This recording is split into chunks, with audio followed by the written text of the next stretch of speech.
have hormonal hell, this havoc, this chaos. It's up 1 month, it's down 1 month, it's all over the place. They're thinking they have a hormone problem, but what very often is happening is that it's a hormone processing problem, meaning it's not necessarily how much estrogen your body is making or not making, it's what it's doing with it after the fact. I used to think this concept was really interesting, but didn't know how much relevance it had, didn't know how many people were affected. But what I'm learning is that it's really common. It causes all kinds of symptoms that can be tough to get to the bottom of. Hey, welcome back to the Pretty Well podcast. I'm Lisa Smith. Today we're talking about hormones and why your hormones might feel off even though you're doing all the things, especially when it comes to estrogen. What is happening with estrogen? Have you ever felt like your body is giving you signals even though you haven't been able to connect the dots and nobody seems to be able to connect them for you? Your cycle is off, your energy has been inconsistent, your skin seems to be doing its own thing. One time it looks great, another time you're not quite sure what's going on. You're getting acne and wrinkles at the same time.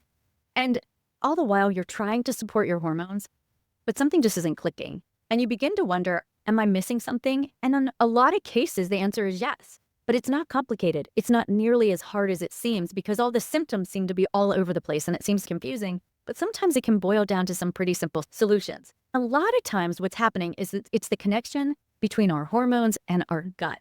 And that is not something that's talked about often, or it seems hard to nail down. But what we're going to talk about today is really concrete and it's not hard to nail down. And when you begin to see the picture, it's going to start to make a lot more sense. We are talking today about the estrobolome. You've heard me mention the estrobolome before, and I bet right now your brain's spinning and you're like, yeah, what was that again? I think it has something to do with the microbiome or the gut. And it's this word that sounds kind of complicated and even more like, why are we talking about this? But hang in with me because the estrobolome is fascinating, but it's also very responsive to lifestyle changes that are pretty easy to make. And what the estrobolome does, it's a part of your microbiome, part of your gut makeup that has to do with how much circulating estrogen you have. And that's it. But it's a really important piece of your gut because if it's off, everything feels off. So when our hormones are off, a lot of times we think it has to do with the areas of our body that are producing those hormones. Like maybe they're making too much, maybe they're not making enough, maybe I'm getting too many microplastics and they're throwing my estrogen levels off because they're adding these estrogen-like factors, these xenoestrogens that are causing havoc. And all of those things are valid. But what we never hear about is the gut's role in maintaining that balance because your body is beautifully, amazingly made to handle a lot of this. What we don't hear a lot about is how estrogen works in the body. The important thing to remember about estrogen is that your body doesn't just make it, use it, eliminate it. It's not that simple. It makes it, and then it packages it up after the body's used what it needs. And it goes through your liver to your gut, and it's meant to then be eliminated in the toilet. But there's this tricky thing in your microbiome and your estrobolome where if you have some imbalances in your gut, also known as dysbiosis. Basically, to simplify it, it just means that things are off balance. When that happens, then rather than that estrogen, once it's used as much as the body needs to use it, rather than it getting all packaged up beautifully in the liver, like in a big garbage bag, and then it's going to go out through your gut, like into the garbage truck and out, what happens is it gets knocked off the garbage truck. If you have dysbiosis, if you have this imbalance in your gut, it gets knocked off the garbage truck, goes back into your system, gets reactivated and reabsorbed. So you can see that your gut isn't just a pass-through when it comes to getting rid of estrogen. Your gut is actively involved in whether or not your body is able to process that estrogen and eliminate it, or whether it reactivates it and sends it back through, which then causes all this inconsistency. So when people are thinking, I have hormonal hell, this havoc, this chaos, it's up 1 month, it's down 1 month, it's all over the place. They're thinking they have a hormone problem, but what very often is happening is that it's a hormone processing problem, meaning it's not necessarily how much estrogen your body is making or not making, it's what it's doing with it after the fact. And I used to think this concept was really interesting, but didn't know how much relevance it had, didn't know how many people were affected. But what I'm learning is that it's really common. It causes all kinds of symptoms that can be tough to get to the bottom of. And even when you see good practitioners, they're not always as familiar with the estrobolome. Once you start seeing the patterns of this, you can't unsee them. And you begin to see that it's happening far more often. It's way more common than people know. You see this with people who are trying to do all the things right. they're exercising, eating clean, they're taking the supplements, they're doing all the things to balance their hormones. And in some cases, even in perimenopause and menopause, they're even using bioidentical hormone replacement, but it's still not working for them. And we can see this in women any age from 30 to 60. And it looks like inconsistency. If you're still cycling, like unpredictable cycles, they can be really heavy and bad one month. They can be normal one month. Or if you're not cycling anymore, or you're in perimenopause, you're getting fewer cycles, it can look unpredictable. And in menopause, it looks like sometimes my hot flashes are off the chart. Sometimes I don't have them at all. Other symptoms that come along, regardless of age, are mood inconsistencies, bloating, fatigue, irritability, weight that just seems to hang on. And sometimes the pieces don't look like they all add up because we're not looking at the role of the estrobolome. And the reason that's a problem is because if we're not actually looking at the estrobolome, we don't even realize that the body is hanging on to estrogen that should have been eliminated, which is the reason we see all these inconsistencies. So when people say my hormones are out of whack, it may not be that your hormones are actually that far out of whack. It's just you're not eliminating the ones that need to go in the garbage. So let's walk through what this actually looks like. I mentioned the body produces estrogen, and then it uses it as much as it needs it, sends it to the liver, packages it up, goes through the gut, out in the garbage. But when the gut is off, it makes too much of an enzyme called beta-glucuronidase. That enzyme kicks the estrogen off of the garbage truck. So it goes back into recirculation and back through the body. It's not black and white. It's not all bad because we're supposed to have some beta-glucuronidase. But what happens is when it's elevated beyond the levels that are beneficial for us, that's when the problems start to show up. So you may be asking, well, how does this happen? Why would I be making too much beta-glucuronidase? Why would my estrobolome be off? And the answer is it's usually more than just one thing. And we can usually see a pattern. It can be things like years of antibiotic use, a diet that's been low in fiber for a long time, chronic stress that repeatedly disrupts digestion. Or it could even be things such as alcohol, medications, inflammation, even something that seems like it may not at all be related, like not being regular in terms of having bowel movements.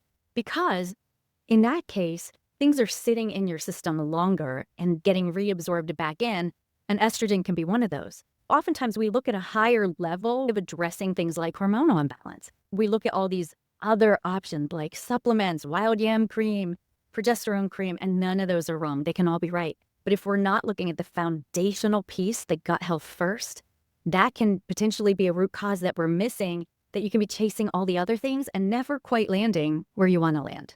So what does this look like throughout the day? This might sound really familiar. You wake up tired, or you're wired and tired. You push through the day. Caffeine doesn't seem to hit like it used to. It used to give you a boost in the morning, and it feels like there's no caffeine in your coffee whatsoever. You don't feel any different if you don't have it versus if you do have it. Your digestion may be kind of off. Maybe not extreme, maybe occasional bloating or things just don't feel like they agree with you. Your cycle may be unpredictable. It may be really heavy for a while. It might be really light. You might skip a couple months. You might go long, like a couple weeks. And these are the things to begin paying attention to. Those little nagging symptoms, they begin to tell a bigger story, especially when we get close to perimenopause, because your hormones are already shifting. The landscape is already changing. And then your body becomes more sensitive to the effects of those shifts. So you might be listening and thinking, this kind of sounds like me. What can I do about it? Well, the good news is you can start with some really basic foundational pieces and build from the ground up. So the first thing we always want to look at is nutrition. And when it comes to these hormonal situations, whether it's your estrobolome or not, there are a few key pieces that help no matter what. So starting with nutrition, increase your cruciferous vegetables. Things like broccoli, cauliflower, kale, arugula, asparagus. Because those vegetables have a compound in them that bring down that enzyme I told you about called beta-glucuronidase, but bring that down, and that's the enzyme that throws everything off. And the other beautiful thing about cruciferous vegetables is they help your body detoxify. So they detoxify that excess beta-glucuronidase. They help to begin to balance the estrobolome. The next thing that is non-negotiable, this is so basic and so foundational and so powerful, fiber. You want to make sure you're getting fiber every single day. For Americans, the goal is 35 grams at least. I had a guest on the podcast recently who said the goal is actually closer to 50. Now, we don't want to get 50 out of the gate because our body will rebel terribly. But anyhow, aim for 35. Work up to that slowly. You want to go slow and low. The average person gets about 17 grams a day. So you want to double that, basically. But the reason fiber is so incredibly important, there are multiple reasons. The two biggest, first of all, it's the food for the good bacteria in your gut. What does that have to do with the estrobolome? Everything. Because the estrobolome is a result of dysbiosis. The good guys are starving. Fiber feeds the good guys and they crowd out the bad guys, which helps you to rebalance your gut. Second, fiber is like a sponge that mops up our toxins, mops up excess hormones, helps to grab them and pull them out of the body. So the other thing fiber does, in addition to providing the food for the good guys so you can start to rebalance your estrobolome, it also pulls stuff out that we want to go out in the trash. So those are two things you can do. Increase your cruciferous vegetables, increase your fiber. And not just any fiber. Say you take a fiber supplement every day. That's great, as long as it's all natural. I've recommended different brands of fiber before on the show. Make sure it's organic, all natural. But the thing with that is it's not diverse, meaning it doesn't change. Think about the good guys in your gut. Do they want to eat the same thing every single day? Do you? No. They want diversity. Just like you want a fresh meal, they do too. How do you do that? You just change up your vegetables. So even weekly, don't stay in the same rut. Throw in asparagus sometimes, or rutabaga, or all different kinds of greens, kale. Vary your vegetables so that you're varying the types of fiber and nutrients that come from those vegetables. That helps your good guys to grow even more, which helps you to bring your estrobolome back into balance, which means more of that estrogen that is ready to be eliminated is actually eliminated. Speaking of elimination, the next thing is consistent elimination. You want to poop 2 to 3 times a day. Think of it as 3 trucks in with your food, 3 trucks out. If you go to the doctor and you say, I poop every 2 or 3 days, and they say, oh, that may be just normal for your body.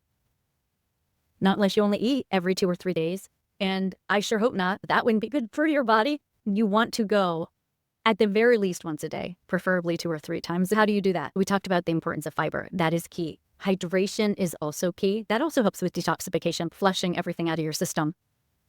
And walking. Walking is remarkably effective for getting things moving.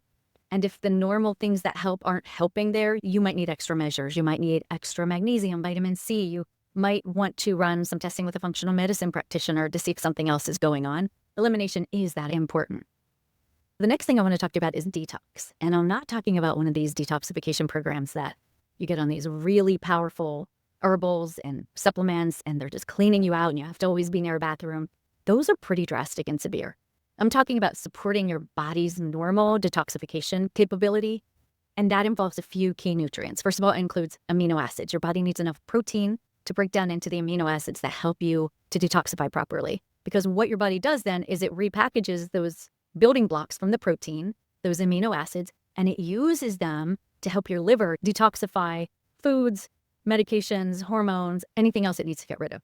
So amino acids from protein, very important. Sulfur is also very important. I'm not adding on more you need to do. If you get your cruciferous vegetables and things like onion, garlic, leeks, shallots, scallions, those are all high in sulfur. So you can get these things from your food. But those sulfur compounds also help your body's natural detoxification. So amino acids from protein, sulfur from foods. Another way you can get sulfur is the supplement NAC, glutathione. Those are different ways to also improve sulfur. And then also antioxidants. Those come from all these good foods we're talking about. And if you're taking an antioxidant, you're looking at things like vitamin C, vitamin E, selenium. Those are all really important for detoxification.